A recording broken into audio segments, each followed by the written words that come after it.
into the second semifinals today in Kingston, Ontario. This afternoon we have the Mirabel Diamond Academy against the Oakville Whitecaps. The winner will face Three Rivers for the final tomorrow, and the loser will play the consolation against the Kingston Colts. Now by coin flip, Oakville is the home team, so let's start by introducing the Diamond team. Leading off for the Diamond, the left fielder, le champ gauche, numéro 33, number 33, Charles Kittel Hudon. Batting second, the shortstop, Leriko, number 17, numéro 7, Ishimu Sato. Batting third, le receveur, the catcher, number 3, numéro 3, Jacques Dalin. Correction, Dalin Jacques. Now, introducing the starting pitcher for today, the lanceur partant, number 99, Adrian Shee. Batting fifth, the first baseman, number 2, Simon Danal, numéro 2. Batting sixth, the second baseman, le deuxième but, number 20, numéro 20, Gabriel Descailles. Batting seventh, the third baseman, le troisième but, number 29, le numéro 29, Maximilien Casey Anchel. Batting 8, number 12, numéro 12, Charlie Roy. Batting 9, the right fielder, le champ droit, Nathan Montambeau, number 7, numéro 7. Batting 10, the center fielder, le champ centre, numéro 11, number 11, Christophe Jobin. And batting 9, batting 11, the number 9, numéro 9, Tyler Brunet. Your coaches, Andrew Perron, Dave Jacques, and Pierre Descailles as the manager.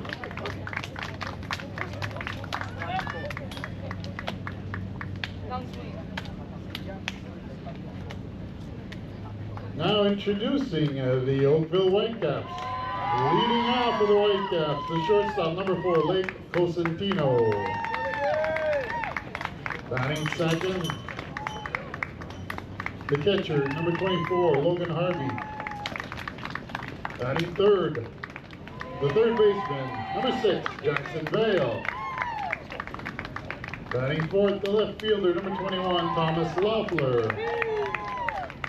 Batting fifth, today's starting pitcher, number 8, Bronson McKean.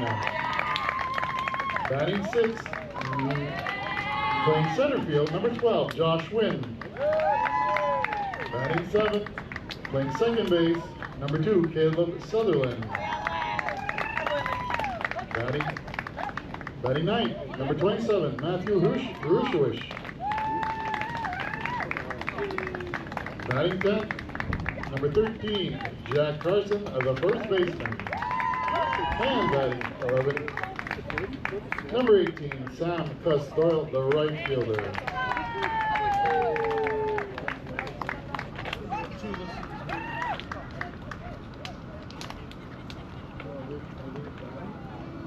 Extra players who are not playing today will be 26, Nishan Dillon, and 5, Evan Wynn.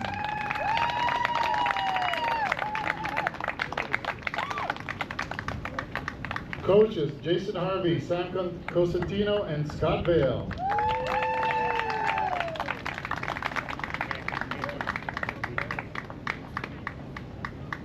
Good job, everybody! Woo!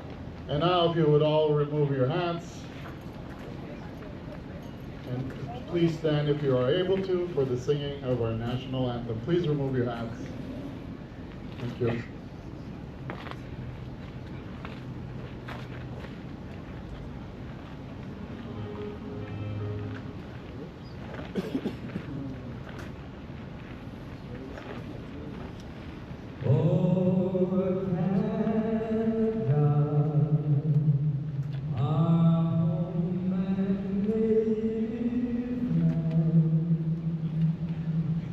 True patriot.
Now introducing the men in black, the umpires for today's game. Behind the plate, we have from Kingston, Ontario, Al Aitchison.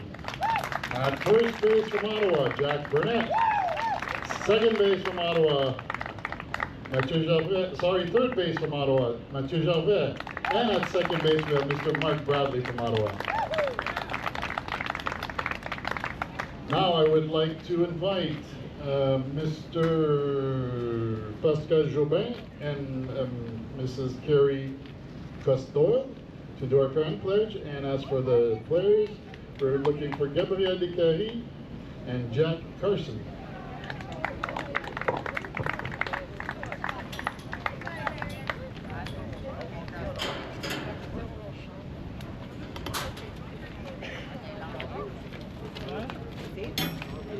Might go for flight right there. Boards? The boards.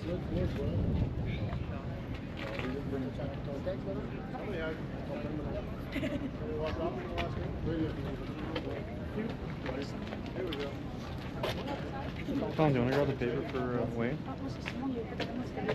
Along the water bottle on the ground.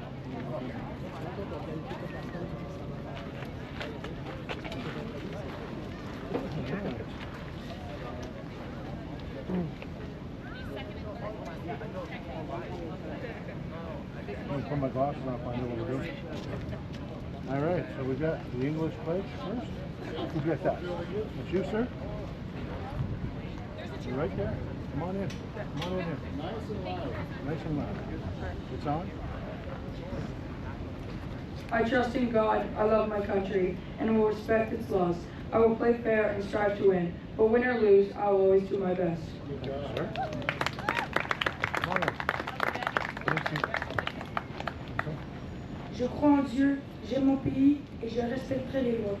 Je jouerai honnêtement et j'essaierai de gagner. Mais que je ne gagne ou non, je ferai toujours de mon mieux. Thank you, sir. I'm gonna go with the parent volunteer pledge. Sure. Step right in. I will teach all children to play fair and do their best. I will positively support all managers, coaches, and players. I will respect the decisions of the umpires. I will praise a good effort despite the outcome of the game. Thank you so much. J'enseignerai à tous les enfants à jouer avec fair play et à faire de leur mieux.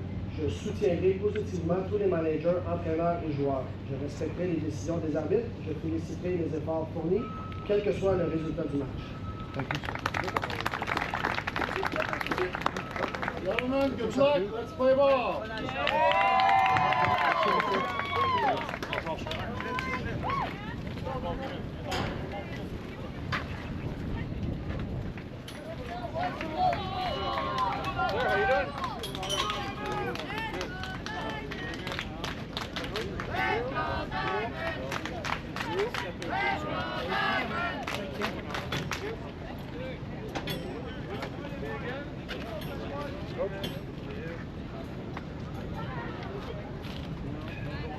Well, it's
Hello and welcome here to beautiful Kingston, Ontario. Earlier this morning, the Trois-Rivières Blackbirds clinched their spot in the final two. And over the next 2.5 hours, we'll find out which team will have the honor of facing them, as it's the Oakville Whitecaps in the Diamond Baseball Academy. Hello everybody, my name is Jacob Ewing, joined alongside producer Ryan Hennessy. And it's game 2 of the day on semi-final Thursday. And as mentioned, a trip to the championship game on the line, scheduled for 1 p.m. tomorrow. Starting pitcher this afternoon for the Whitecaps, number 8, Bronson McKean. Will get the start, and he'll face off against the leadoff hitter, Charles Kittle-Houdon, as these two teams faced off as recently as yesterday in a 6-5 thriller, as the Diamond won it.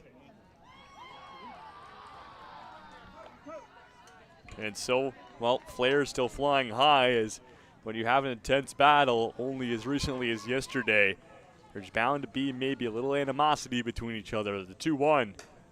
That's outside for Kittle-Houdon, and it's a full count.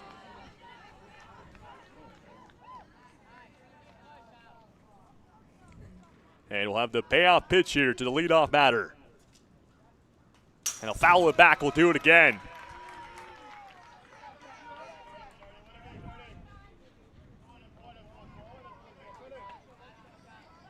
That's what a battle it was yesterday. Back and forth they went, but it was some late inning heroics in the bottom of the 7th to get the Diamond out of it. Kittle-Houdon will foul that one off and will stay with 2 strikes as this battle continues. And while this morning's game, if you missed it, Trois-Rivières, who ran away in the round robin, almost winning every game by double digits, only won by 2. Such a close one, hoping for another amazing game here in the afternoon, as it's bound to be, especially when you have elimination on the line. And so starting pitcher Bronson McKean, his special talent here, right straight up, is pitching. And so he's performing his talent here. And I'll go to the 3rd straight payoff consecutively. And it will go Kittle-Houdon's way. Ball 4 and a leadoff base runner here for the Diamond.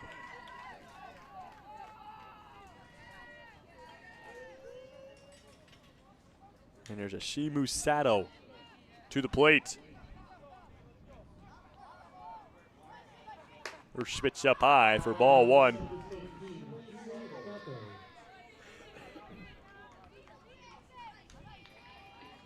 And we'll start off with a ball.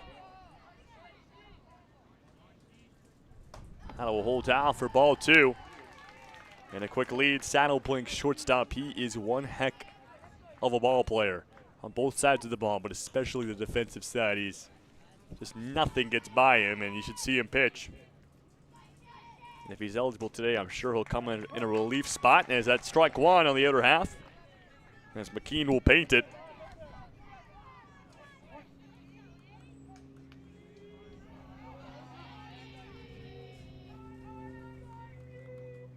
2-1, Sato to right field as he fouls that one off with a bit of might on it to bring him to his 2nd strike, and McKean searching for his first punch out.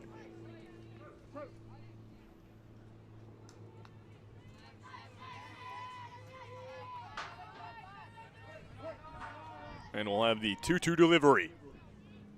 Sato to right field. And what a way to start the game! It is gone! It's a 2-run shot for Ashimu Sato, and the Diamonds open the ball game with some heat. It's 2-0.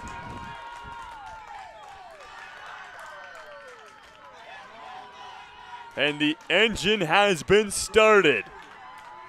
And it's full horsepower here for the Diamond as Ashimu Sato goes yard for the first time this tournament.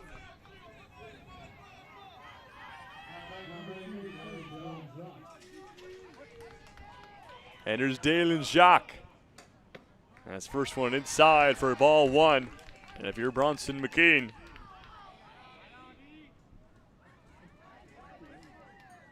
all the first 2 batters you face, first one gets aboard with a walk, and then the second one hits a home run. Got to shake off the adversity early. Ball 2 inside.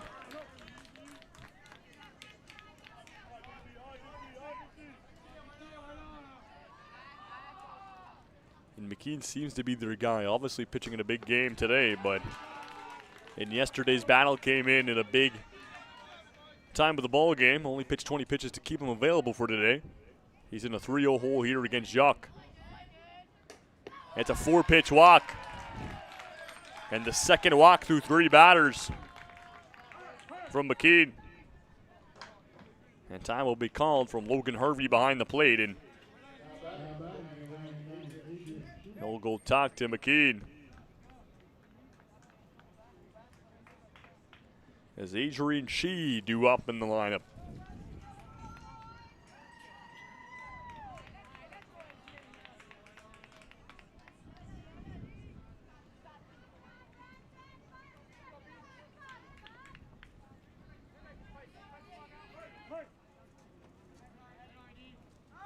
And they'll test the runner at first, and sliding back in there is Jacques. And so it looks like McKean just all-around baseball guy. Special talent pitching, dream career MLB pitcher. What he likes to do when he's not playing sports, collect baseball cards. Now that's a good hobby right there. Especially being in Oakville, not too far from Toronto. You know, some big card expos around there. I'm sure he's an avid fan. That's outside for Shee. And we'll split the first 2 pitches that Shee will see.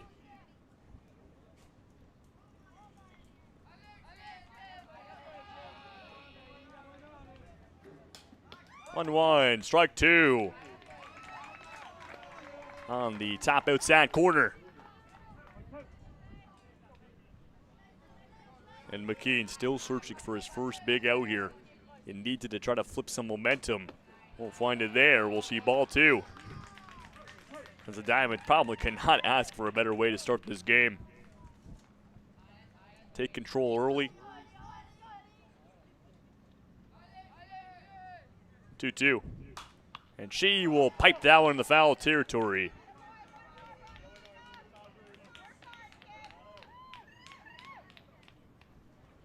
As it's pounded back to the city park. McKean still got Shee up against it. 2-2 pitch up high, and it's another full count. It almost feels like McKean needs to win this. Still searching for the first crucial one to get the ball rolling. Payoff. And strike 3 on the outer half, and it's the first punch out of the afternoon for Bronson McKean as Shee dropped the bat thinking he was getting ball 4. But he's rung up and set back instead. Here's Simone Denel. As the lefty will have his first at-bat. He can clean up in the order. Part of me make that the 5 spot. Playing first base as well. And they'll test runner at first. That one gets to the bullpen. And there goes Dalen Jacques down to second. And it will take a long time for Carson to get to that ball, so it's an easy joggling down to second base. Let's put a runner in scoring position.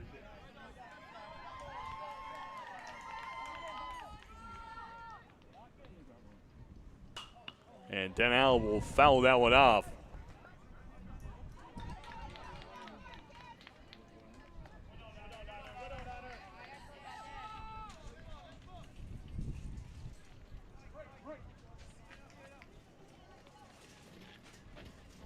up high. We'll split the first two pitches, a ball and a strike.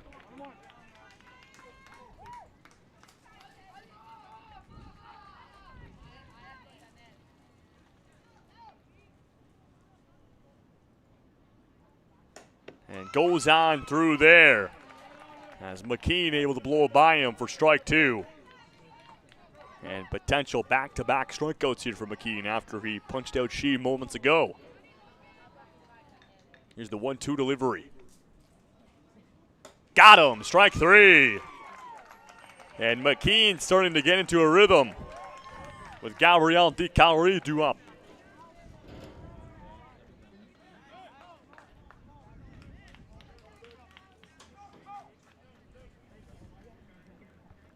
And Donnell will go to the base pass. He'll replace Dalen Jacques, the catcher, with the 2-out catcher rule to run for him.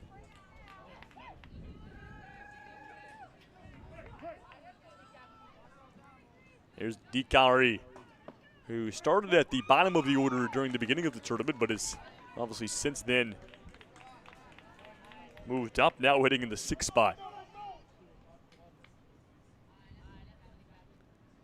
And McKean will turn and fire to second, and Donnell will slide back in.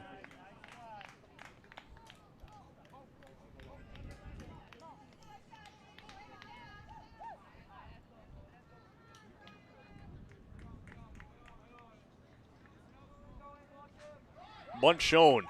Runner down to third, and nobody covering the bag after DeCalary pulled in Jackson Vale.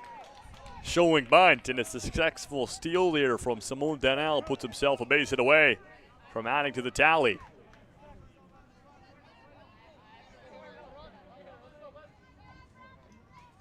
Oh, 0-2 lead for McKean, though. He can negate that base runner with one more strike. The 0-2 pitch. Got him, strike three as he goes on through. And Bronson McKean will leave runner stranded at third base. But the Diamonds start their damage early. It's a 2-run shot from Ashimu Sato to get us going. And the Whitecaps looking to get on the board themselves when we return. You're watching semifinal baseball here in Kingston.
Who are the two players?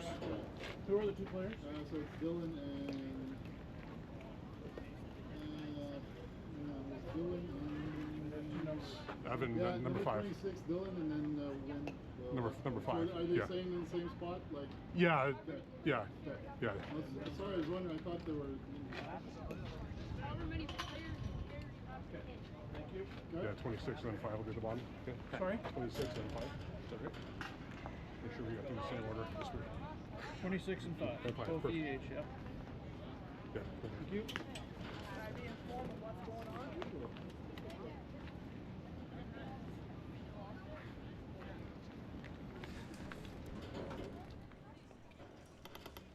And so we joined you back here in Kingston for the bottom of the first inning, and we had to, figure something out before we got underway, but Lake Constantino will lead things off as he'll get this stuff started, looking to get on the board for the Whitecaps, and it was a bit of a conversation. Basically, Oakville had 2 players who were labeled as not playing today, and initially thought due to injury, the Whitecaps thought they could just leave them out of the lineup, but due to Little League rules in the intermediate section, everybody has to play if they are able to. Don't have to play the field, just have to bat, as that's a ground ball to the first baseman, and the scoop easily handled by Simone Donnell, and there's 1 down. And so that was our bit of a delay to start the game, as that was Nishan Dillon as well as Evan Huynh, who will be added to the lineup.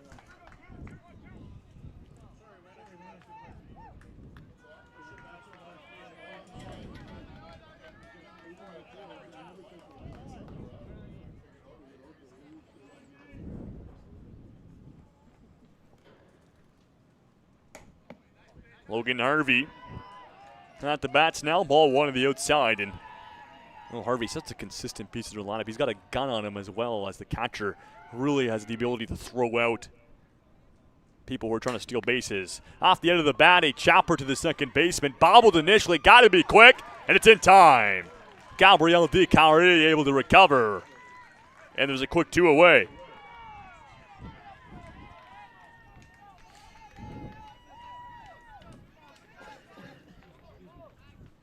There's Jackson Vale, as the righty will have his first at-bat as he steps out. Jackson Vale, his special talent and his drawing, and I love that. You know, a bit of an artsy guy. Obviously, you know, if you're drawing, got to be precise. Stay in the lines. And so precision also, you could translate that talent over the baseball, especially when you're at the bats, trying to pick up which pitches are balls and strikes and which ones you want and which ones you don't. 1-0 pitch here from Adrian Shee, our starting pitcher, and Vale pipes this one to center field for a base hit. As he'll keep the inning alive with a base runner here for the Whitecaps. As mentioned, Adrian Shee, our starting pitcher for the Diamond. Only pitched under 20 pitches in yesterday's game against the Whitecaps to stay available for today's game. And there's Thomas Loeffler.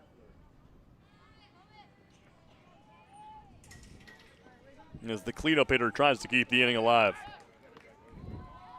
And a pickoff attempt down at second, and our partner make that first. Easy step back for Jackson Vale to try him again, and he goes down to his knees for the second consecutive time.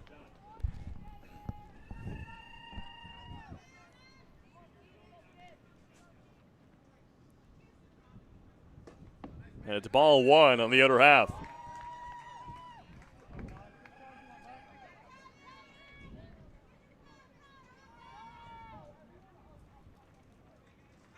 I'll try him again. 3rd time's the charm, says Adrian Shee, but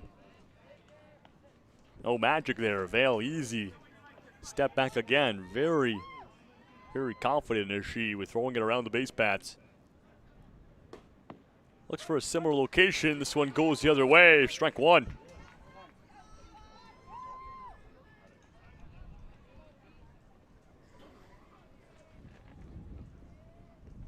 Of the 1-1 delivery. And the breaking ball will just miss for ball 2, and she is really attacking that outside. As all of them have landed in similar territory. See if he goes for it again, 2-1. And they'll try him again for the 4th time, head first. And you'd think by now Jackson Vale would just be expecting it.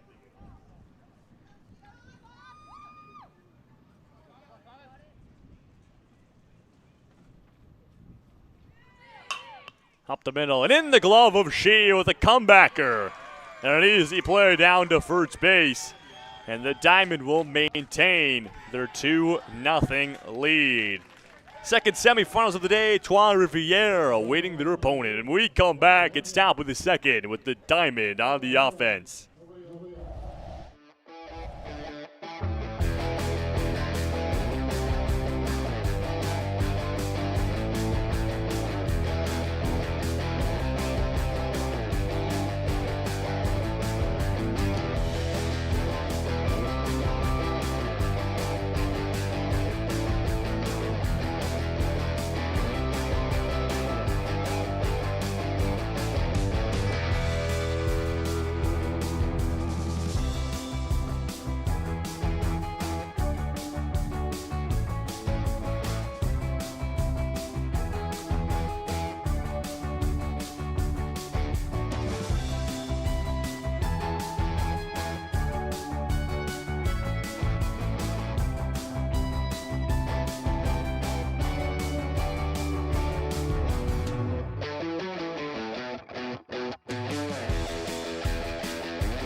Top two here at Cricket Field.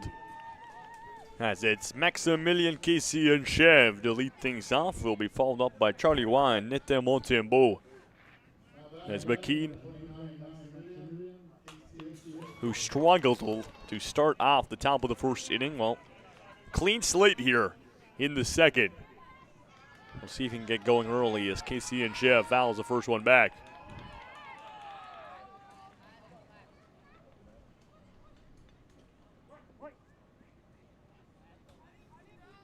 Love the 0-1. Down the middle again, and a similar result. Fouls it back. And a quick 0-2 lead here for McKean, who has tried the fastball on back-to-back attempts.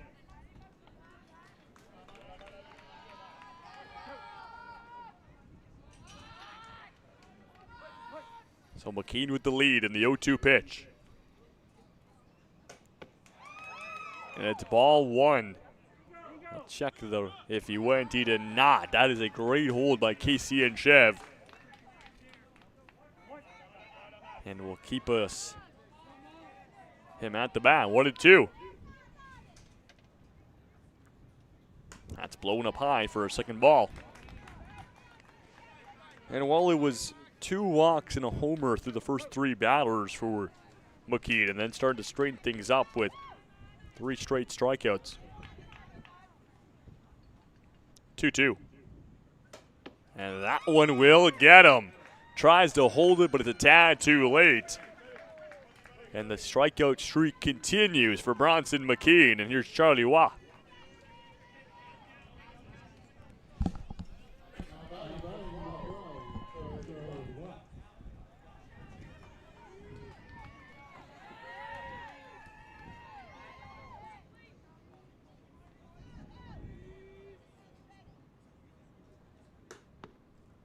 And the first pitch will get him. Beautiful painted on the outside corner. As McKean picking up a head full of steam here. Understands the situation. His team down by 2. In the semifinals in a big game. And so we'll split the first 2 pitches 1-1.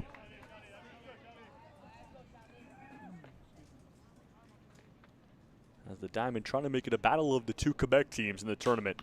As Waugh, foul territory, will get out for strike 2. As only 2 entered out of the 7, but the win here today would, as mentioned, make it the battle of the 2 Quebec teams.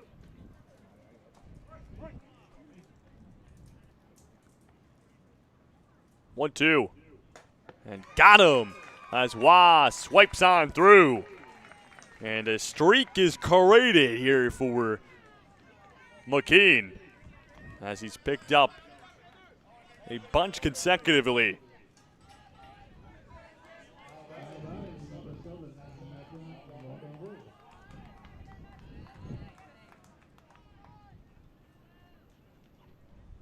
Here's Nathan Montembeau as McKean tries to strike out the side. Gets the first one. And he has just strained everything out. Really likes picking the corners. He's been getting the calls recently too. The 0-1. That's inside. It will split the first two, a ball and a strike.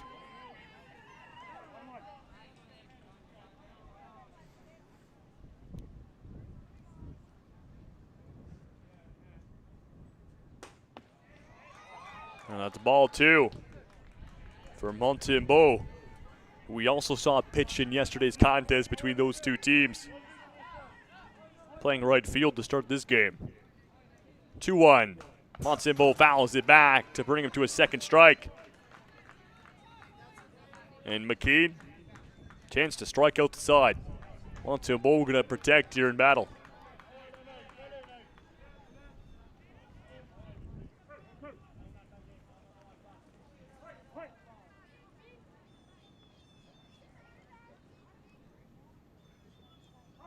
And Montembeau will call time. Step away, speedy is Montembeau. That is the name of his game. And if he gets on, he'll swipe a couple bags from you. 2-2. In play, ground ball, Constantino grabs and throws in time. And that will do it. 3 up, 3 down as the Whitecaps much cleaner in the top of the second than they were in the first. When we come back, Oakville starts searching for their first bit of offense in the game. We'll see if they can find it when we return to Cricket Field.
Bottom second here underway, and it's Bronson McKean who ended the top of the inning.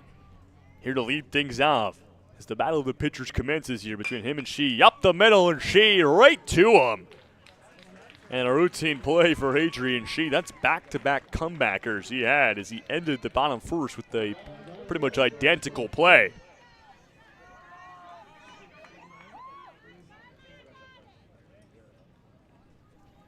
Here's Josh Wynn, the speedster. As he even writes the special talent is just speed. His dream career, high aspirations, civil engineer. Tell you, he's going to have some fun at school. Be there for a while.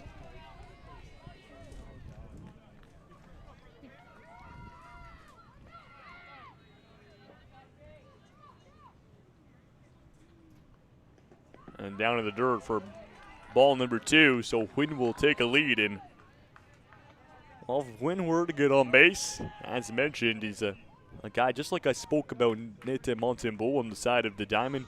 Wynn is almost the equivalent. Aggressive on the base paths. He can swipe a bag from you in any scenario, and it's a 3-0 lead, and she's got to battle back.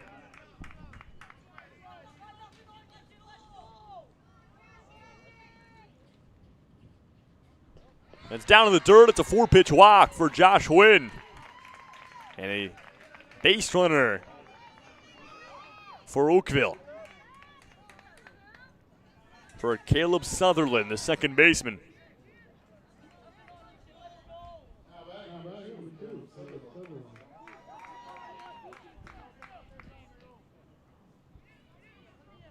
And Sutherland will wait his first pitch from Shee. Inside for ball one, and that's 5 balls in a row now from Shee.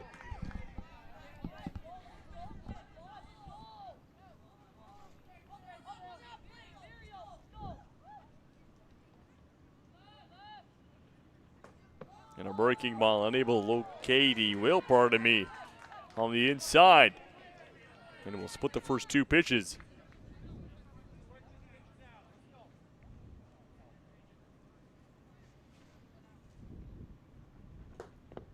And waits it off. Ball 2, and the Diamond head coach is going to go time and jog on out to Adrian Shee at the mound.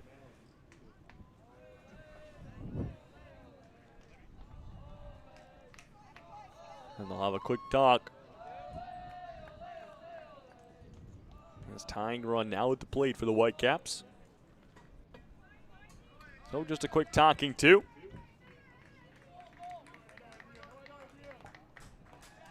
And we'll make the jog back onto the dugout. And Sutherland will start his count. We'll resume it on a 2-1.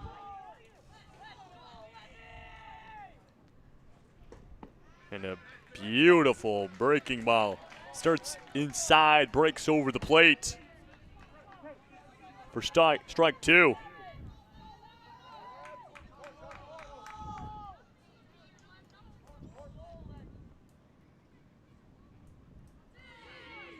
And gets him going as Sutherland waves at it for strike 3. Josh Wynn down to second as he steals, but hesitant there was Sutherland. A nasty finishing pitch there from Shee. And there's Matthew Harushewicz to the plate.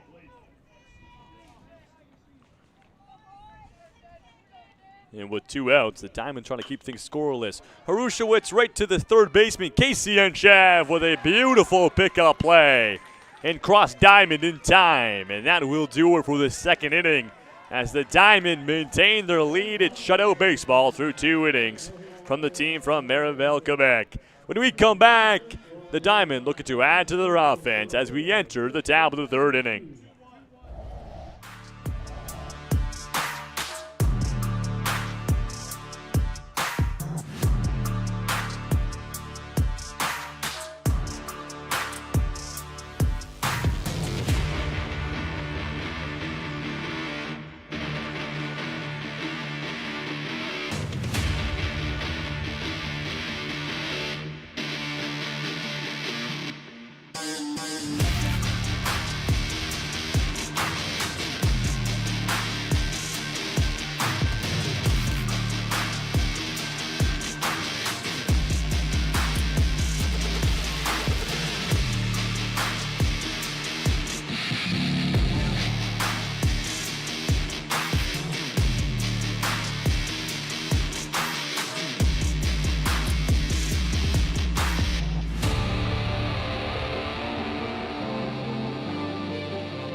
Top of the 3rd inning as the Diamond get closer to the bottom of the order. Christophe Jobin, who normally at the beginning of the tournament hit at the top of the order, but the last 2 games have hit bottom yesterday and now hitting second to last today. As is Jobin Brunet before we go back to the top for Kiddo Houdon. And a quick 2 balls going the way of Jobin. McKean a much smoother second inning than he had first. As he gets Jobin heavy swinging on through for a strike.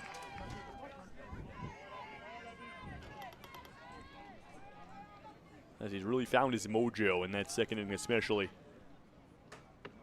Able to locate, especially around the edges. You can see there, throws a fastball, but tad bit of movement on it. Clips the outside corner, it's 2-2.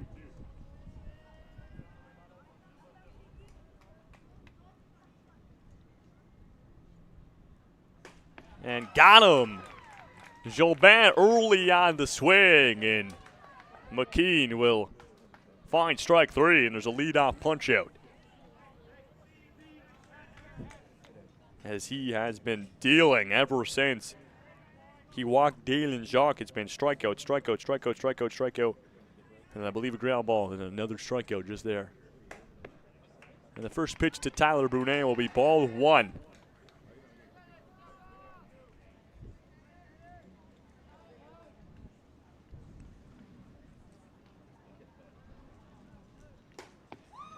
And that's in there on the inside corner for a strike. Let's put those 2 pitches.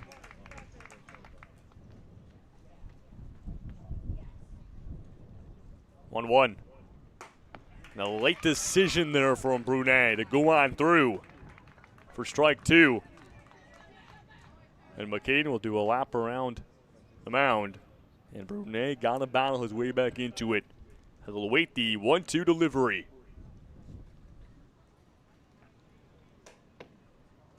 And ball 2. That's a great take there from Brunet. McKean likes to blow it on the outside. Doesn't get a piece of the zone here. Can he find a heater? 2-2. He will. Strike 3. He'll be dropped. Harvey makes the play down to first. And there's a confirmed 2 down.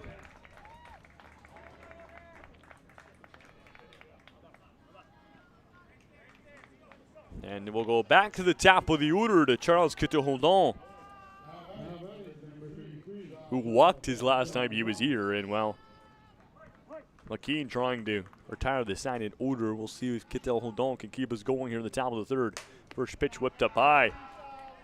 But what a difference that McKean has found himself here.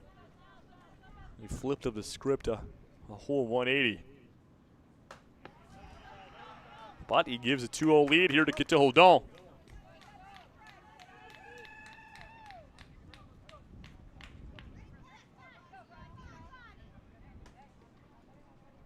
And we'll have the 2-0 pitch. And that is right down the heart of the plate for a strike.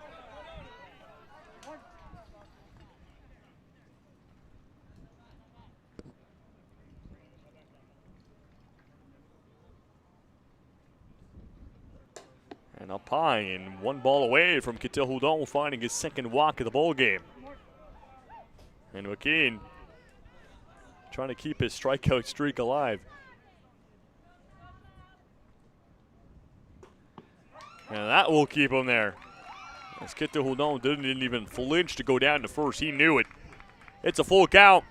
And a chance to end the top of the inning as well for McKean. We'll have the payoff pitch. Popped up in foul territory and back. And we'll do it all again.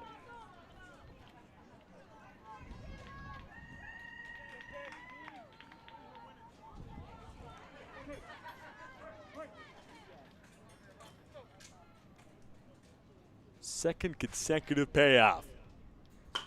Up the middle, dies down quickly. Sutherland scoop, gotta be quick, not there in time. Charles Kitahondon turns on the wheels.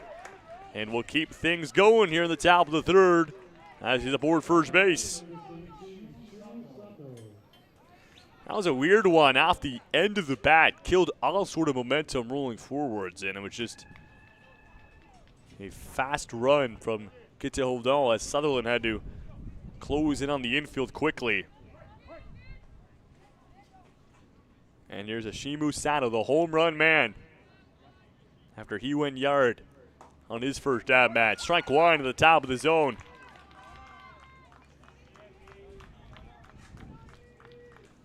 as Sato represents the only 2 runs of the ball game. That one's on the outside, and we'll split the first 2 pitches.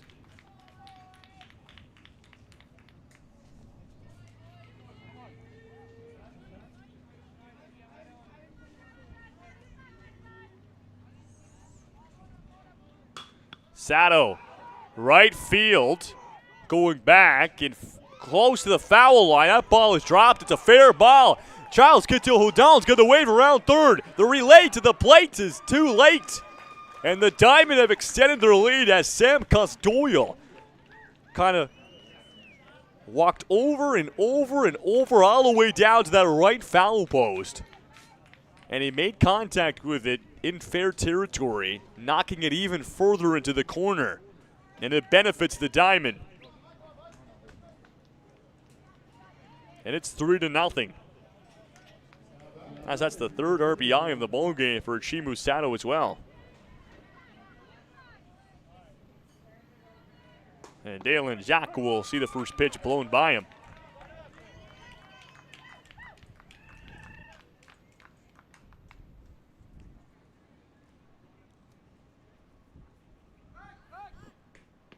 And the pickoff attempt for Sato, he slides back and he's safe.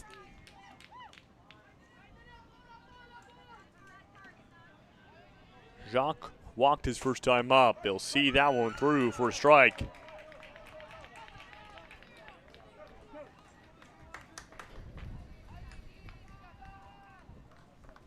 McKean still searching for the finisher. And we'll do it all again as he fouls it right back to the camera.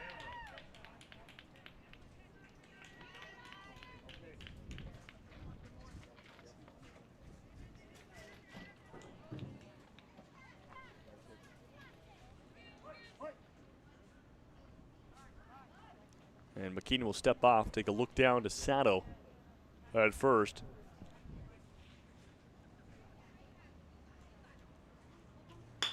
In play from Jacques, ground ball to the second baseman. Sutherland confirms out number 3. As the Diamond add another one to their tally, it's a 3-sip lead for the Diamond. When we come back, it's the Whitecaps still searching for the first one of the game. Bottom 3 when we return.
Bottom 3rd here underway in Oakville, still in search of the first. And how about a pitch hit by pitch walk on the first batter? Jack Carson will head down to first base after Adrian Shee rides that one right into the leg. And here's Sam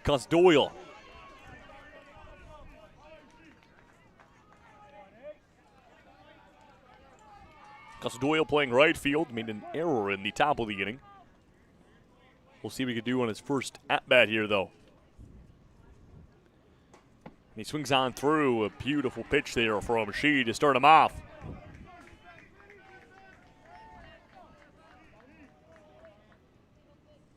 And so we'll wait the 0-1 pitch here from Shee. And I'll turn off and look down at first base and just send a message to Jack Carson, and we'll step back. As we saw a lot of that from Shee in the earlier innings as well, especially that first. That one's down to the dirt for ball one. We'll split the first two pitches. In the on-deck circle, Nishan Dillon, who at the beginning of this game wasn't expecting to probably see an at-bat, but after a bit of a controversial call, the ruling was if you're active to play and there's no injury, you can't be held out of the lineup, so he's ready to go. That's a strike two on the outside corner. And Shee's searching for his first strike out of the inning. On the 1-2 pitch. In play, Gus Doyle hits it to the shortstop to get one. Look at the turn, too, and that one will be a bouncer in the dirt, and Gus Doyle's going to turn to go to second. And he will get there on his feet.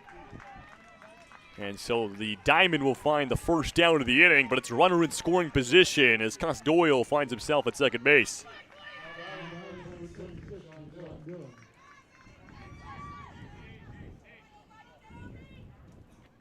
So here's Nishan Dillon.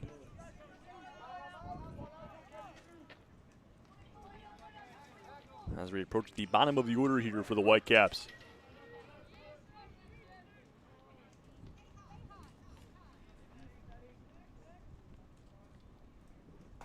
And a heavy slice for Dillon for strike one. She delivers it through the heart of the plate. Dillon, special talent, writes he plays the trumpet. Well, a bit of a musician, that takes some smarts to do. I'll tell you, I used to try to play the trumpet back in elementary school. Never could get a handle on it. So good for Dillon. He'll split the first two pitches, a ball and a strike.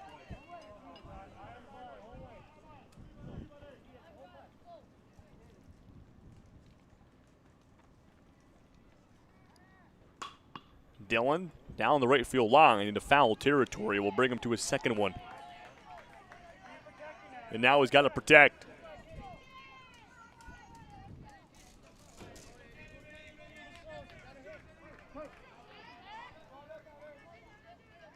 And Sheet looking for the finisher.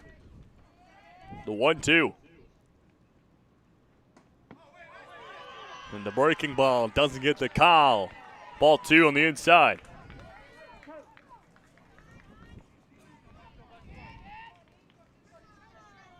2-2.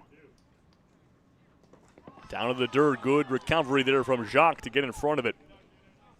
We'll keep runner Gus Doyle at second base. And will move us to a full count. Nishan Dillon awaits the payoff. In play, ground ball to the first baseman. It's going to be a sprint for first base. And the Diamond Samoa Denell will win it. For out number two, runner advances to third though. And the Whitecaps a base it away from getting on the board themselves.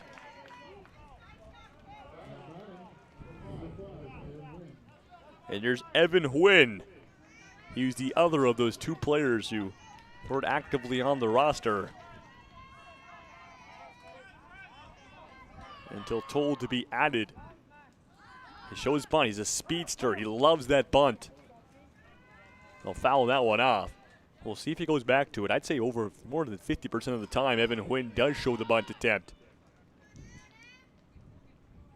And he is capable of beating a throw down to first himself. He's very good at laying it down, but it's his speed that tops it all.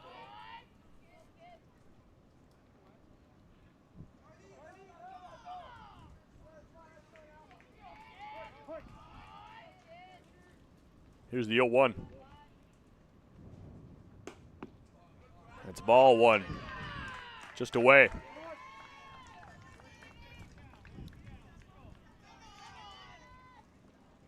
Oakville would love to find their first run here. as they've got themselves in a hole. Bunt showed from Huynh, laid down, rides down the third base line, and will stay fair in an attempt to pick it up from Casey and Chev won't be successful. And as I mentioned, speedy Evan Huynh maybe put Casey and Chev into a bit of a scramble. And no successful play to be had. And there's runners in the corners now for top of the order, Sam Constantino. Constantino 0 for 1 with a ground ball to the first baseman. Well, chance to drive in the first one.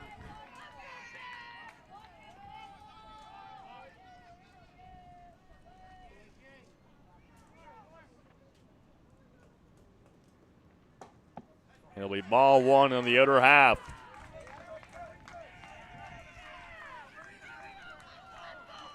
And you can hear how loud Oakville is right now in the dugout, as they understand they have a chance to ignite the offense. 1-0.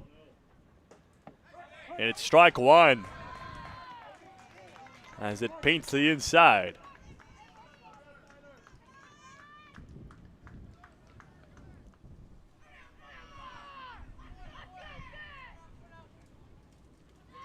Runner going to second. Constantino puts it in play, and it's to the mound for Shee. And an easy flip. That's the third time this game he's found himself in that situation. And he's made every single one of them count as he gets a light comebacker. And the Diamond keep the Whitecaps scoreless through 3 innings. And when we come back, it's the top of the 4th with the Diamond looking to extend their lead.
Top of the 4th here back in Kingston. The Diamond looking to extend their lead. And it's the leadoff hitter and starting pitcher, Adrian Shee. A deep shot to left field going back, and a jumping effort from Josh Huynh as he puts his arms over the back fence to calm himself down after making that incredible grab. And there's one down. As Shee was trying to go a yard on that one. And here's Samo Donnell, 0 for 1 with a strikeout.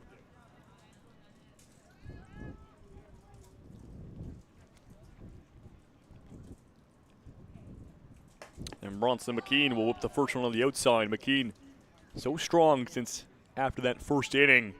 Allowed 1 run in the 3rd, though, after a ball was dropped in the outfield. But other than that, has found at least 6 strikeouts. Not to strike on the outside, to split the first 2 pitches on Donnell.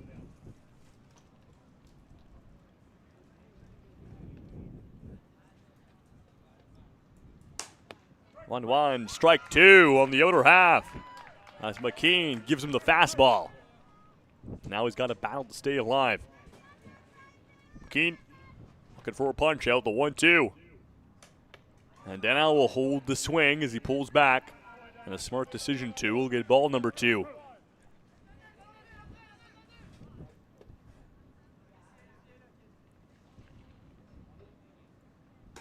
And strike 3. McKean gives him the heat, and Donnell unable to find the target. And there's a quick 2 down as Oakville looks to make quick work on the defense.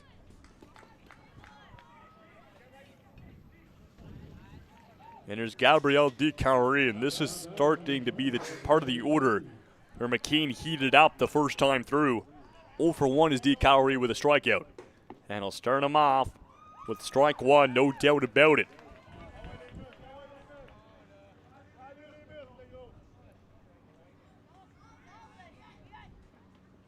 Oh, 1 up high for ball 1.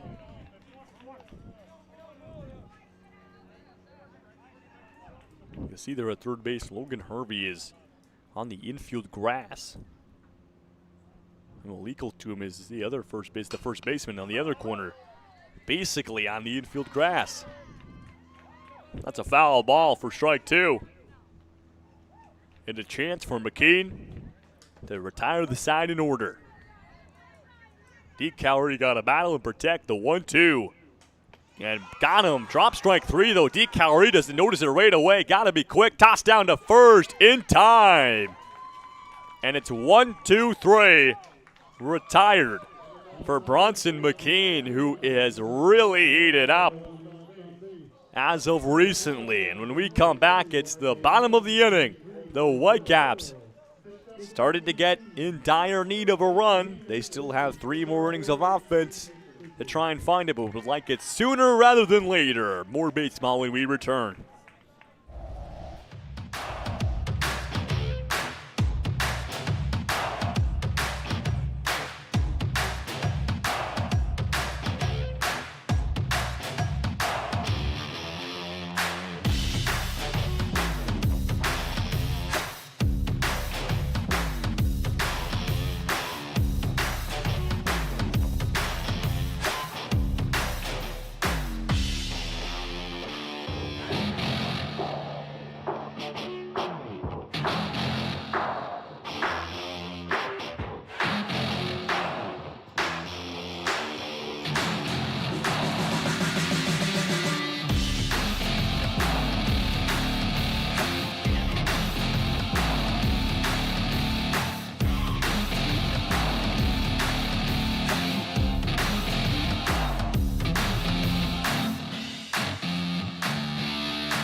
Bottom of the 4th and underway here in Kingston. Logan Harvey, 2-3-4 in the order. Due up here. First pitch from our starting pitcher who remains here through 3 innings so far, Adrian Shee. We'll pitch him ball number 1. And so Logan Harvey, dream career hockey player. So a multi-sport athlete must be. And Dalen Jacques got that one in an awkward area.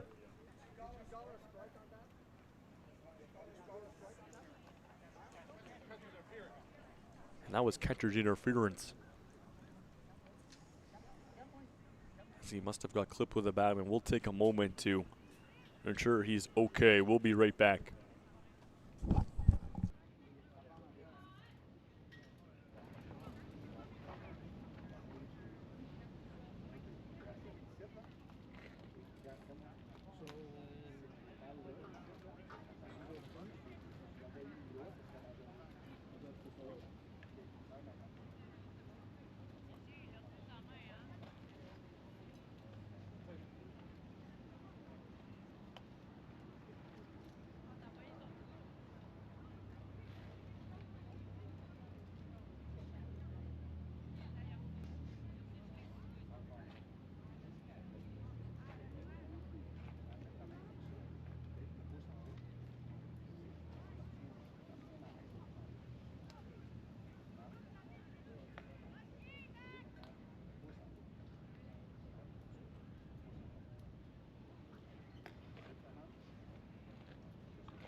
As we join you back here, and Dalen Jacques will be going to the dugout, and we're going to see a new catcher coming into the game. I believe Maximilian Casey-Enchev will be going behind the plate. Charles Quito-Houton will make his way out of the dugout to, looks to be going to play the outfield, and Charlie Dubois also now a position player after he didn't start in the field. And it will be catcher's interference as Logan Harvey got a piece of Dalen Jacques. I'm not going to speculate over anything, but looks like one of the hands, which is always a tricky position. And so we hope Jacques okay, and we'll keep an eye on him and see if he returns potentially for an at-bat later in the game.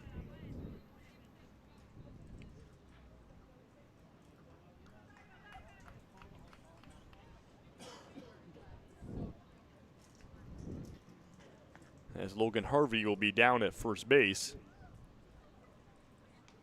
And we'll have Jackson Vale, who's 1 for 1 with a single.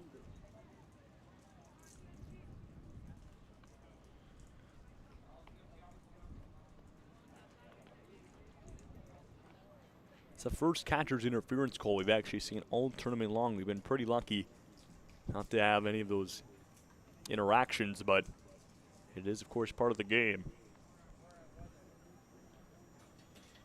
As we take a brief break for Casey-Enchev to get the catcher's gear on.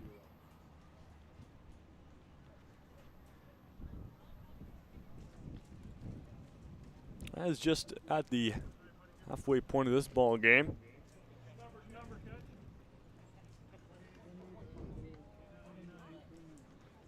As the Diamonds still up by 3 runs, thanks to a 2-run homer from Yoshimu Sato, and then coming around, I believe it was Charles Quito-Houton who got around off of another Sato hit. So Sato got 3 RBIs on the day. And then Bronson McKean has just heated up throughout this game and struck out multiple batters to keep this game as close as possible. But it's the offense that is a bit dry to the first 3 innings as we're look to be good to go. Casey-Enchev ready to go behind the plate, and here's Jackson Vale, as mentioned, 1 for 1.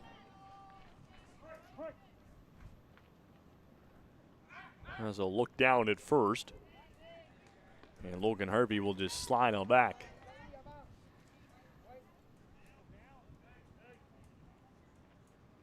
This first pitch to Vale. Out of the dirt, gets away. There goes Harvey down to second, and he'll get in there on his feet. No slide needed. As it's runner in scoring position. Oakville has had this couple times this game, hasn't been able to convert. Can they do it here? There's the 1-0 to Vale. Chopper to the shortstop. Sato in and out of his glove. Bare hand quickly to first in time. And they cash in on a play again. Yoshimu Sato. I'll tell you, that kid doesn't make many mistakes, and even when he does there, where it bounces out of his glove, he's able to collect himself and get the out. And there's Thomas Loeffler. 0 for 1 with a ground ball to the pitcher. It was a comebacker for Saddle.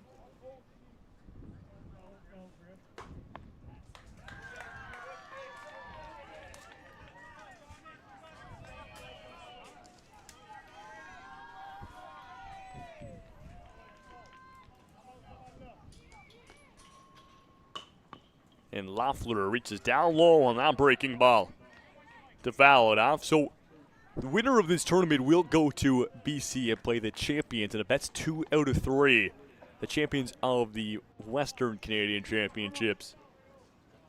And well, that will be held at the site of where they're playing the Western Canadian Championships. I know it's in BC. I don't know where it is off the top of my head, but one of these two teams trying to make that happen. High chopper to the first baseman and jumps up in the air and confirms the play, but the run will score. Logan Harvey makes it 3-1 as the Whitecaps break open on their scoreless drought. It's an RBI for Jackson Vale, or pardon me, make that Thomas Loeffler.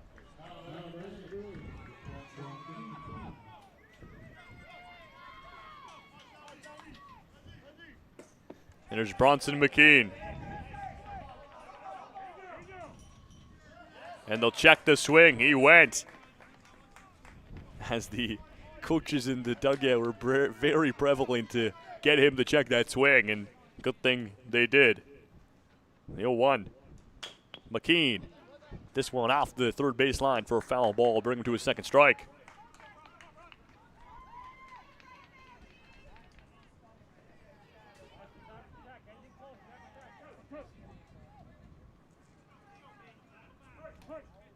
O2 lead for She, trying to get out of the inning. And McKean, a very late decision, will get a piece of it to keep him here.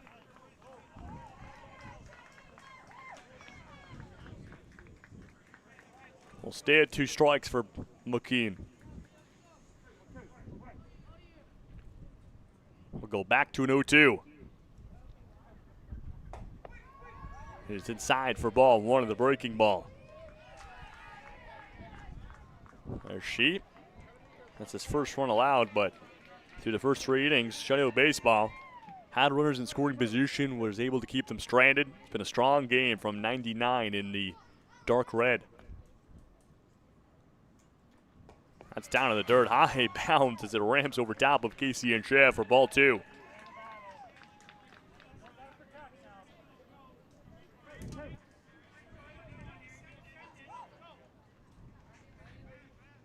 Two-two pitch. And down in the dirt again. It's ball 3. And a continued at-bat here for McKean as he's battled his way into a full count.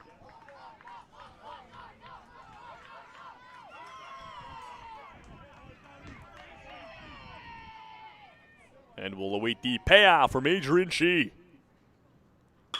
In play, over top of Gabriel DeCari at second base, as it's a line drive to right field. And the inning will continue on as Bronson McKean's got himself a single. There's Josh Wynn. Walked his first time up.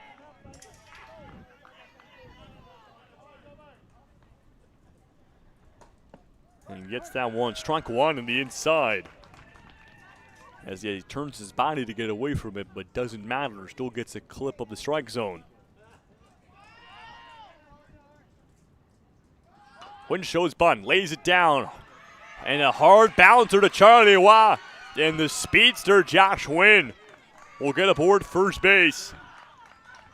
As Waugh couldn't handle the heat. And here's Caleb Sutherland as the Whitecaps try to create a 2-out rally. Tying run now aboard first base as well.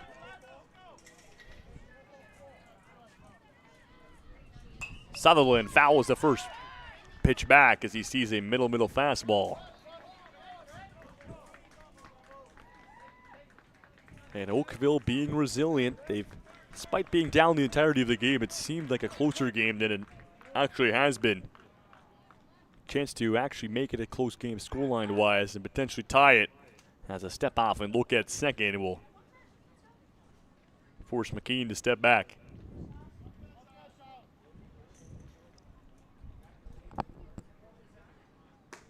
Breaking ball down in there, strike 2. And a thing of beauty to freeze up Sutherland. And he's searching for the finisher.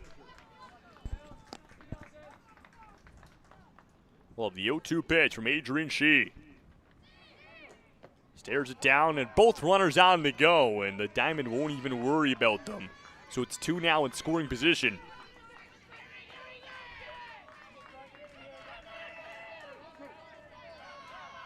We'll go to the 1-2. Up high near the eyesight for a second ball. And the battle continues. She unable to find the strike number 3 on a couple of batters now consecutively. 2-2. Sutherland in play. Saddle the backhand. 6-3. Up, and he's out in time as Simone Danel able to get down to the base with a little bit of time to spare.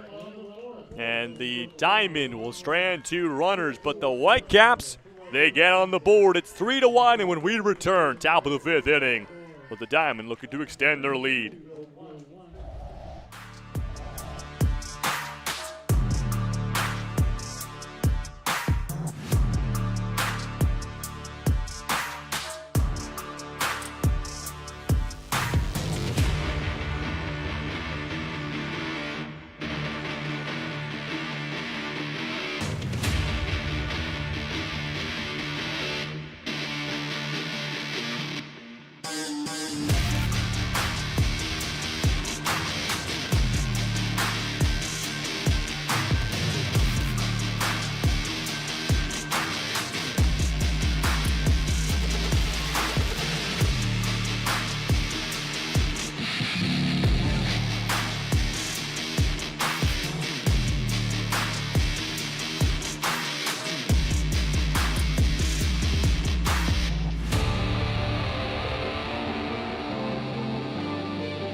Top of the 5th inning here back in Kingston, and it's the new catcher into the game for the Diamond, Maximilian Chev, with his second time through the order.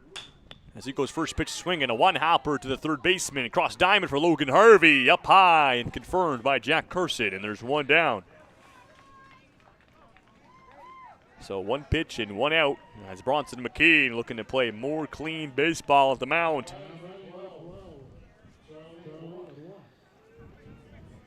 Here's Charlie Roy, 0 for 1, strikeout.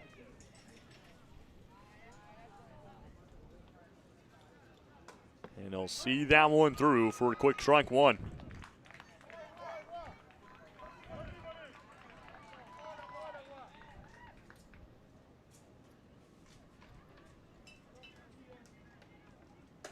Up high for ball one. And so, as mentioned, these two teams played yesterday, and that made actually a trifecta of teams who finished 4-2 in the tournament. These two in the Kingston Colts, and it came down to runs against. And while the Diamond Baseball Academy had only 36 against, Oakville had 44, and the Colts, well, they would end, I believe, with just over that. And a heavy swing from Wah for strike two. As that's the 85th pitch there from McKean. 10 more pitches to go before he'll have to leave the ball game. And he gets Wah there. As he states he's got more victims to claim. And that's back-to-back strikeouts in the game for Charlie Wah. And there's two down. And there's Neta Montembeau.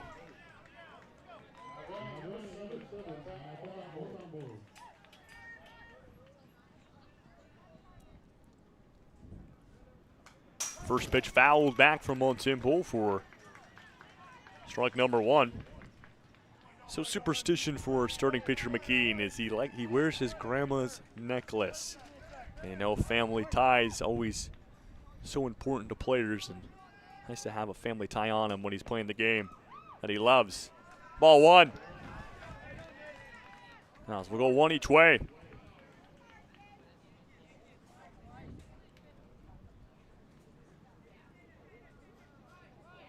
And Montembeau on the end of that one. That is the second foul ball of this at-bat where he's just fouled it right back rapidly to the backstop on two of the fast balls he's seen. And Bronson McKean. Chance to find another punch out here and send this team to the offense. The 1-2 delivery. And Montembeau does it again. As McKean is just pounding the zone. Montembeau is having no part of it. Says he's going to get contact on everything. 1-2. That one will get him. That one much less confident swing from Montembeault, as it's more of a chop. And Bronson McKean retires the side in order after he gets it play from 5-3. A strikeout against Watt and finishes it himself again against Nathan Montembeault. The Whitecaps down by 2, trying to reel in the diamond. And they'll look to do it even more when we come back for the bottom of the 5th inning.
Bottom of the 5th here in Kingston.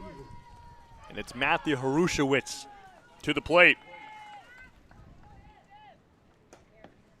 As the first one curled in there for strike 1. Harushewicz writes his dream career. You know what, if I had to answer this question here, I'd say the same thing. A sports commentator. And well, I wish him the best of luck. I mean, he's got a pretty good role model as a coach. Sam Constantino for the Oakville Whitecaps. So someone to give him advice. Absolutely someone to help him out in his career path. 0-2 lead here early on for Adrian Shee. That's ball 1 on the inside. That's Harushewicz will get one back.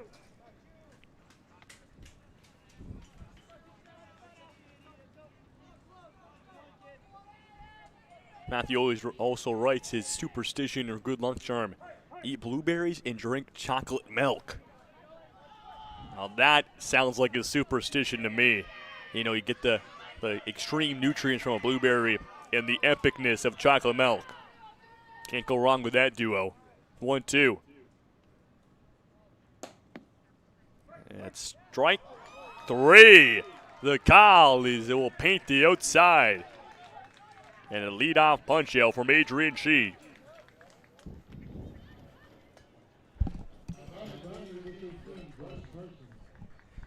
And there's Jack Carson. Got aboard in the first time he was here off a walk.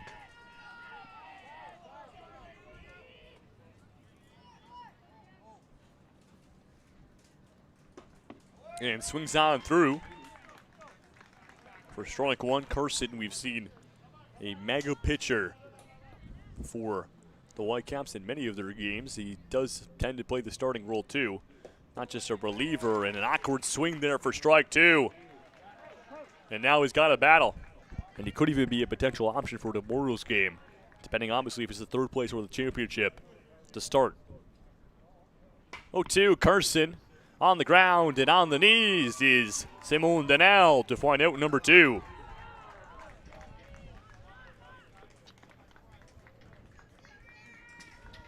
As Carson grounds that one out to first base. And there's Sam Cosdoyle, who did get aboard, but it was a fielder's choice.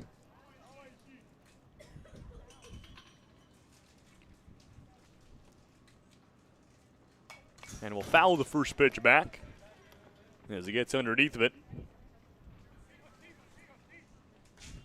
And Adrian Shee really lighten up here in the bottom of the 5th inning after he gave up his first run just an inning ago. And that was a perfect breaking ball where Cosdoyle able to get a piece of it, but will bring him to his second strike. And now he's Gotta protect. Cuss Doyle trying to keep the inning alive. Look at a piece of it. Pop this one up in foul territory. Simone Danel turns on the Jets, but won't have enough fuel in them to get there. And so Sam will stay alive with a foul ball.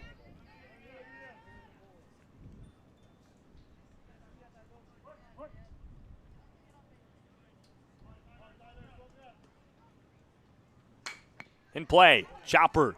Sato confirms it. Corrals, toss to first in time. And the Diamond retire the side in order. Fancy defense and raw pace for our lowest scoring game of the tournament. As it's still 3-1 heading to the top of the sixth, with the Diamond look to extend their lead when we return.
Into the potential final 2 innings of baseball here in a close one. As Bronson McKean still at the mound, but will probably be the end of his time here in just actually a couple pitches. That is his 93rd pitch, and you have a maximum of 95. You can start a batter under 95 and maintain, but with that being number 94, as Christophe Jobin sees strike 2, this will most likely be his final batter he'll face. The 0-2. In play from Jobin. Gets through the 2 infielders of third and the shortstop for a base hit for Christophe Jobin.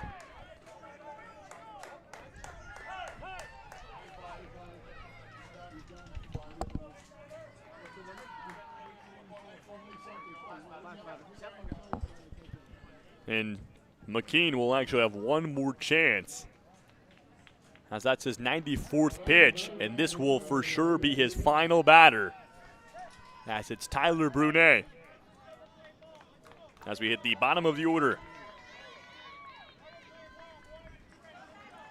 McKean trying to cap off his game with some success. And it's first pitch up high for ball 1.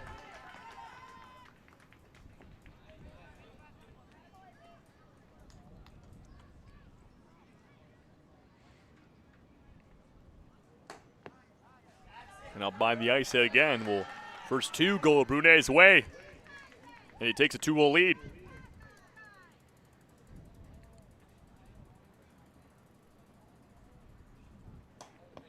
Holds off on that one, but will get a piece at the top of the zone for strike 1. And McKean, it just kind of seems like how solid he was in the midway of this game that he would cap it off with a strikeout. And Brunet goes for strike 2, swinging. And now he's got a chance to do exactly what I just mentioned. He's got to be near double digits in the K category. 2-2. And fouls it back, and Brunet will stay alive.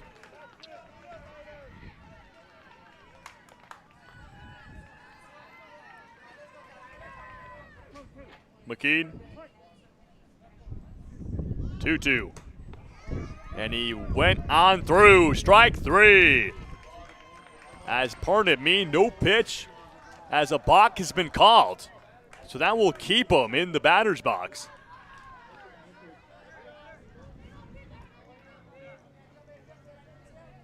As the batter thought he struck out, Tyler Brunet was on his way back to the dugout, but we'll get a second chance as Christophe Jobin will go down to second base. And we'll stay at a 2-2. That's ball 3. And so a full count. After Brunet thought he struck out, he gets a second chance here. And here's the payoff from McKean. Got him, strike 3. And the payoff goes McKean's way on his final batter he will face. And it's 101 pitches in the ball game for Bronson McKean. As he gets taps all along from the infield and his coach. What a performance. 5 innings in the third, 3 runs against.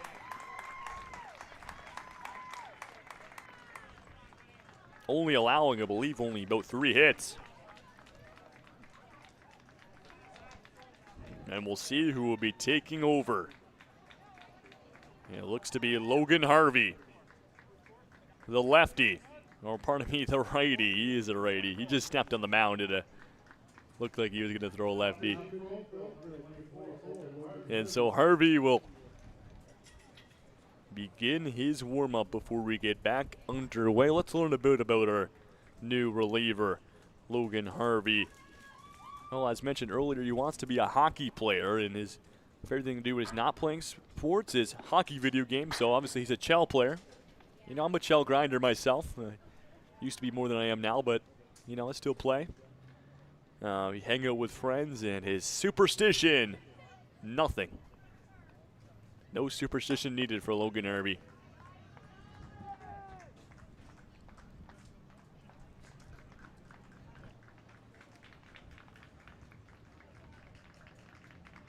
As he will continue his warm-up. Next batter, he will go to the top of the order, Charles Kittle-Houdon. 1 for 1 with a single and a walk.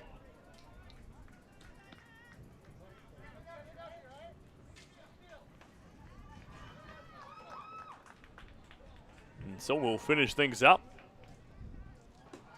And we'll get back going.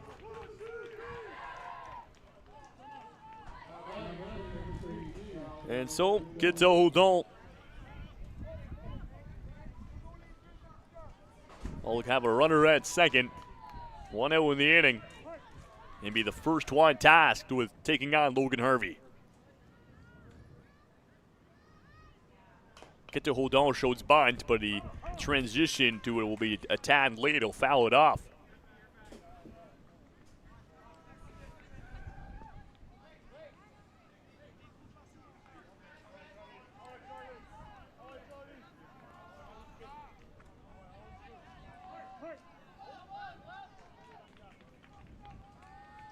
Well, the 0-1, or pardon me, Harvey will turn and fire to look at second.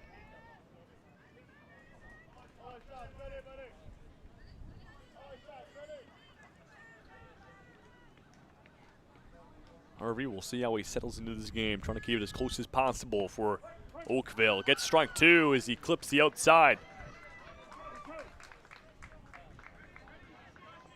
That's Harvey, a versatile player. We saw him playing third base, played catcher, and obviously at the mound here. Got a very strong arm. Breaking ball, strike 3 as he rings up Kittle-Houdon. And that's the way to start your afternoon at the mound if you're Logan Harvey with a punch-out. And there's a Shimu Sato. 3 RBIs. He's responsible for every run that the Diamond have scored, including a 2-run homer at the start of the ball game. And a hold off to the backstop. There goes Joman down to third base.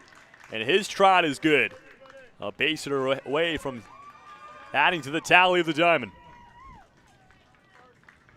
And a ball one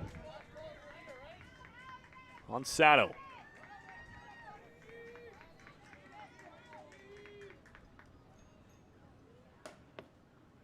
And that will go for a strike as it chips the top of the zone. And pardon me, that is an 0-2 count. Chance for Logan Harvey, fresh into the game, to send his team to the offensive side, and he will. As Sato swings on through, but Logan Harvey gets it past him. And the Whitecaps will strand their runner at third base and keep things at a 2-run deficit. Oakville down to their second last offensive opportunity, looking to do some damage when we come back.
Bottom of the sixth here in Kingston. It's Nishan Dillon. Second time up. And, well, easily his biggest at-bat. He's 0 for 1 with a ground ball to the first baseman first time through. And strike one looking. As Adrian Sheet still at the mound here. 1 run through 5 innings. What a ball game he has had. Down to the dirt for ball one.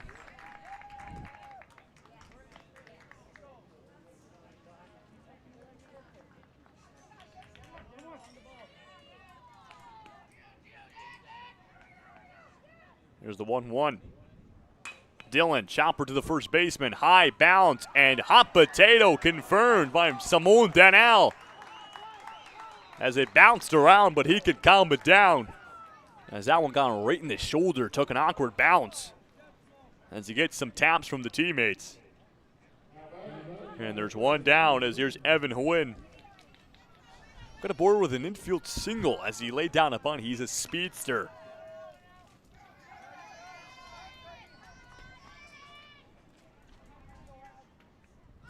Shows bunt again, really likes it.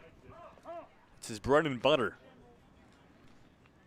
But at some point, if you do it every single at-bat, like the Diamond played this team yesterday, and Wynn did a very similar thing. First time up, he does it again. Here's the third baseman, Casey and Chev. Like, you're pretty much ready to sprint in. As he'll try it again.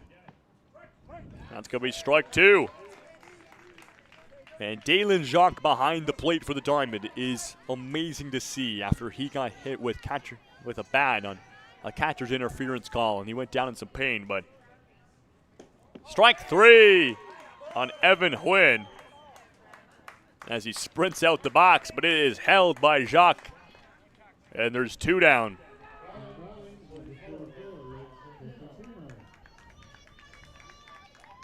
And there's Lake Constantino.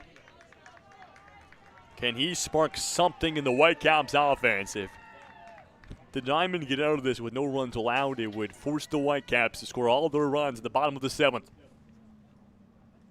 First pitch, outside and down low for ball one.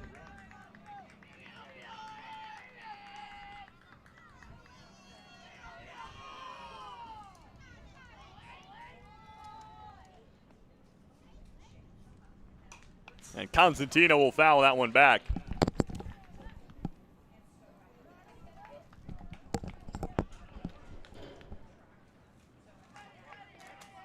As we'll split the first two pitches 1-1 after Constantino got a piece of it.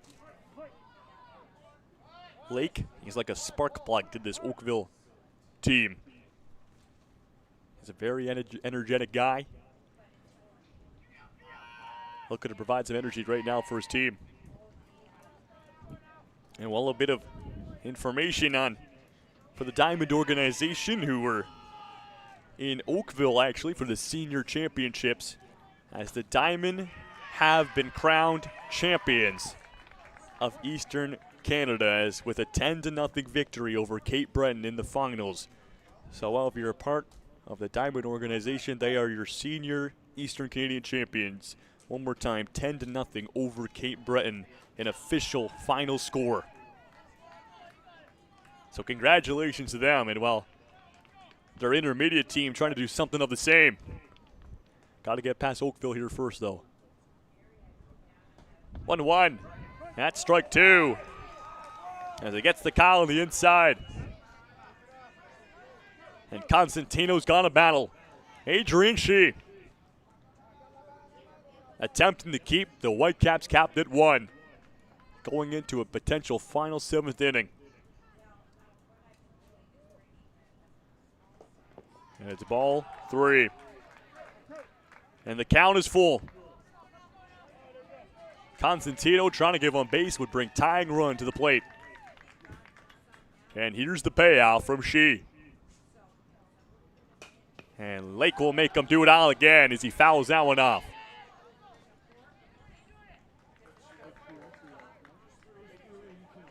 .82 pitches for Adrian Shee, and if he got into this inning, he has a chance to do the complete game.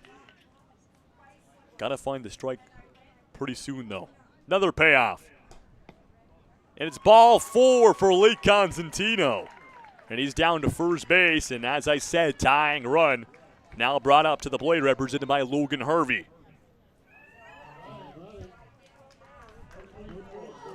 So Harvey ground ball to second base. His last time up was catcher's interference, the call.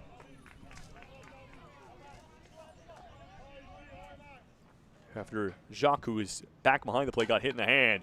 Harvey fouls the first pitch back for a strike, and that one, well, foul balls, of course, everybody knows are dangerous, but it's a big tree, which was kind of over top of a bunch of people, so big thanks to the tree in the ballpark. Here's the 0-1 to Harvey. And a breaking ball down and inside, gets away. Constantino down to second, and he'll get there on his feet as he moves himself to a scoring position.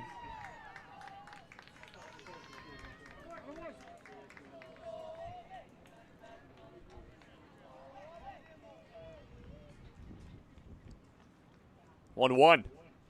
Down to the dirt again for his second stray ball, as Adrian Shee still searching for that finishing pitch. After he retired Nishan Dillon and Evan Huynh in quick succession, but the top of the order has kept things alive here for Oakville. 2-1. Harvey over top of it. Casey Enchev on the forehand grab. Toss cross diamond is good. And the Whitecaps will have to do all their damage in the bottom of the 7th inning as we enter the final inning of baseball here. If we don't need extras, the Diamond looks to give themselves as big of a cushion as they can find before, as mentioned, a big bottom of the 7th inning. When we come back, Diamond on the offense.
Top of the 7th inning in our lowest scoring game to date in this tournament. And it took to the semifinals to find one where neither team has 5 going into the 7th inning. Logan Harvey back at the bump for his 2nd consecutive inning. And after he pitched a clean one in the top of the 6th. And he'll throw that in there for a strike one on the leadoff batter, Dalen Jacques, as we'll see 3, 4, and 5 in the order, Jacques, Shee, and Donnell. 0-1, Jacques pulls this one rapidly into foul territory for a quick strike two. And now he's got a battle to stay alive. Harvey trying to make quick work and ignite his team into the offensive side. And a hold off, ball 1.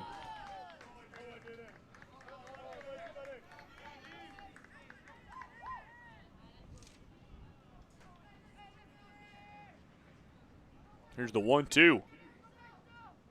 Now it's down and away for a second ball to bring us to 2-2.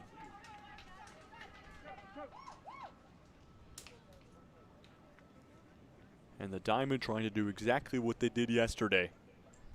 Take a win over the Whitecaps as these two teams played in the final game of the round robin. That one will get a piece of Jacques. And after it started 0-2, back-to-back balls will be capped off with a hit by pitch.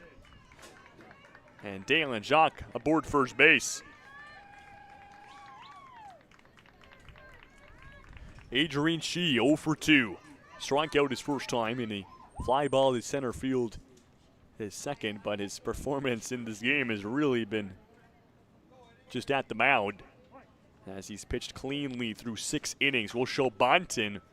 That'll be ball number 1. As he's going into the bottom of the 7th, as he does return at about the 85 pitch count. So he's got 10 he can throw if he wants to have the complete game. Would be the first time this tournament we saw a pitcher pitch 7 complete, as that's ball 2 up high as well.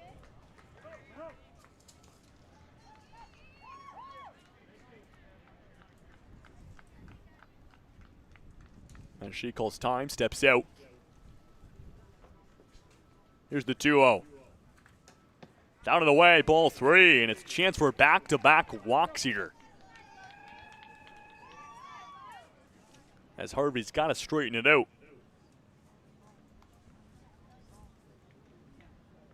And the automatic strike to get one back, as she has been flickering that bunt. And we'll see if he tries to obtain it in a low-scoring effort this game. It would be a sacrifice play potentially to trying to move runner to scoring position. And she will foul it back, and a 3-0 turns to strike 2 as a battle back from Harvey commences, and it's a full count.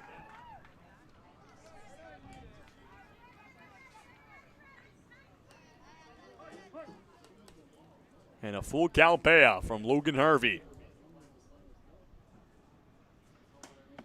And strike 3, the call, as he freezes up Adrian Shee. And Harvey able to finish it off. And here's Simone Donnell. Donnell 0 for 2 back-to-back punch-outs. As Harvey got to be feeling himself after that big strikeout on the reverse K. And strike 1 on Donnell looking.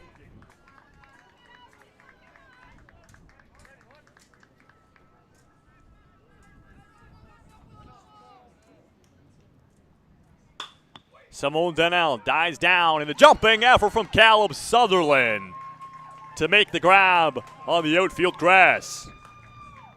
And there's 2 down with a thing of beauty from Sutherland. Takes the one-legged hop. Had to get up, and he did. And Dalen Jacques will head back to the dugout. The 2-out catcher rule coming into effect here. Simone Donnell will take his spot at first base. And here's Gabriel Dicari. Trying to keep this top of the 7th alive before the Oakville Whitecaps trying to go to work in the bottom of the inning.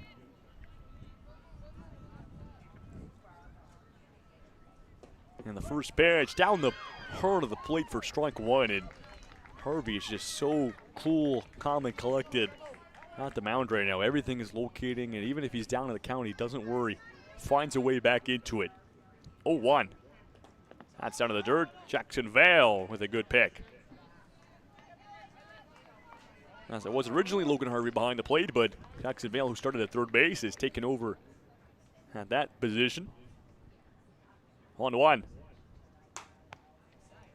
Outside ball 2.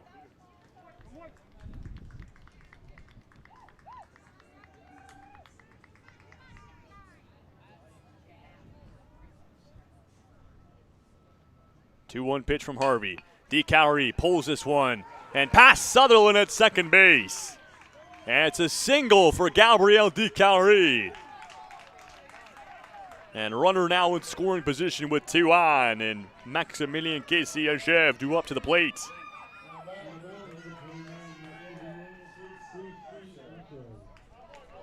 Oh for 2. Strikeout and a ground ball to the third baseman.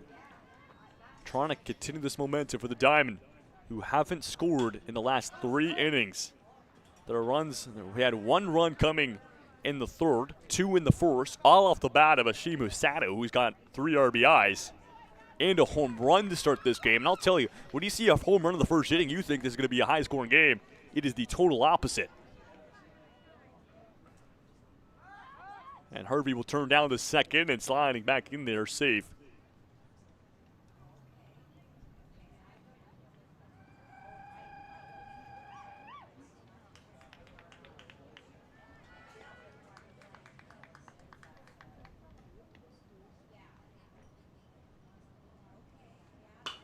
Casey-Achev, ground ball, Constantino to it, on the run to first is good. And that will do it for the top of the 7th inning as the Whitecaps leave 2 stranded and get out of it still at a 3-1 deficit.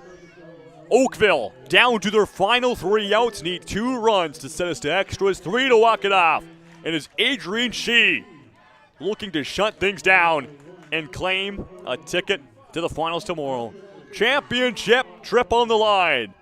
And there's a chance we find out who will claim that opportunity when we return.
Bottom of the 7th inning. And the Whitecaps need to get the engine started. They have 1 run through 6, and it's been because of this guy. Ground ball over top of the third baseman, Casey-Achev. As it's a one-hopper that must have had a trampoline on the infield. As that took an aggressive bounce, and it's Jackson Vale who's aboard first base. And tying run now to the plate. Couldn't ask for a better start here for the Oakville Whitecaps. But as I was saying, it's Adrian Shee who's back at the mound for his 7th straight inning who has been the difference. Thomas Loeffler, clean up spot in the order, will wait his first pitch. He'll go swinging on the first one too for a strike. Loeffler 0 for 2. Does have an RBI. He drove in the only run this game off a sacrifice play.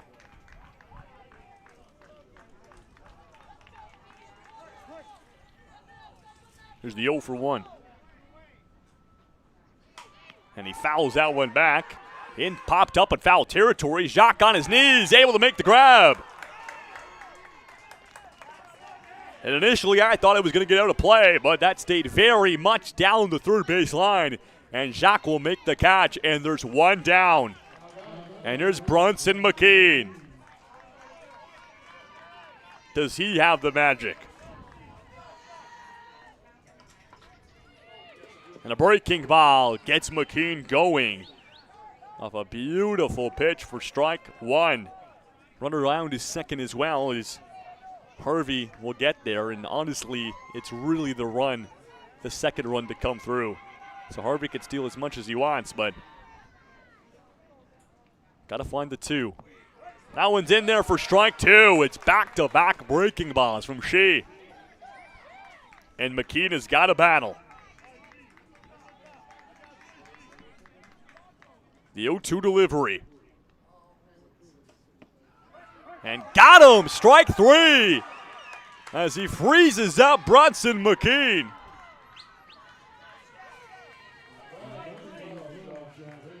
And there's two down. And Adrian Shea has a chance to go the complete game, but it's Josh Wynn. And the Oakville Whitecaps are on his shoulders now. Represents the tying run. One out away to the diamond. Ground ball to the shortstop. Sato will bobble that one. And the game will stay alive as the Oakville Whitecaps get one back. Jackson Vale comes around. And it's 3-2. And a man of Ashimu Sato who doesn't make many mistakes. Not able to corral that jumping ball. 94 pitches for Adrian Shea will keep him under that limit, and he will be able to face the next one. But Josh Wynn on the base path, and we all know how fast Wynn is. A perfect guy to have on base here for Oakville. We'll see how aggressive he is. It's Caleb Sutherland. If you really want to get into scenarios, he represents the walk-off run. It's all focused on Josh Wynn, though. In the final batter that she can face. First pitch up high for ball one. And the tightest game we've had all tournament, lowest scoring as well. Trois-Rivières waiting for their opponent, and they could find it right here. The 1-0 to Sutherland. In play to right field as it gets on down. Josh Wynn on his way to third. The throw, the tag. Safe with a slide. As Caleb Sutherland gets runner from one corner to the next. And Oakville is another base hit away from tying this game and completing the comeback. And it's Matthew Harushewicz. As that will do it for Adrian Shea. Goes 6 innings and 2/3, but unable to find the third and final out here to complete the full game. 96 pitches for 99 in red. And we'll see who will be coming to the mound. Only one out needed. And it's Charles Kittel-Houdon.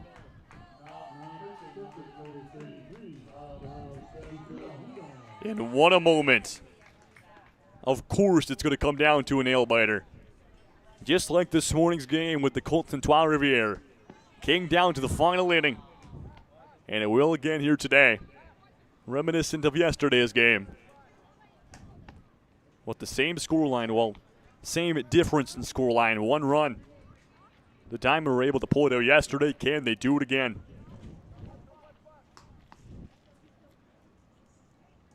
And Josh Wynn, we know he won't hesitate if anything gets to the backstop. Not afraid to take chances. And Matthew Harushewicz trying to come up big in the biggest of moments. With championship aspirations the Whitecaps have. But so do the Diamond. And they're 1 out away from confirming it. A spot, a chance for the title.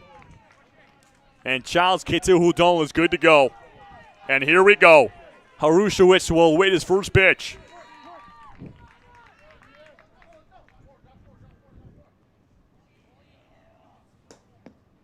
And it's ball one on the outside. You can see how aggressive Quinn is getting as he took some aggressive steps down the base path. Here's the 1-0 pitch.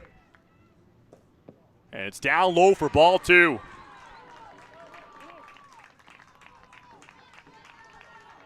And what a moment. Kété-Houdon freshly into the game. Got to be on his A game right away. The 2-0 delivery.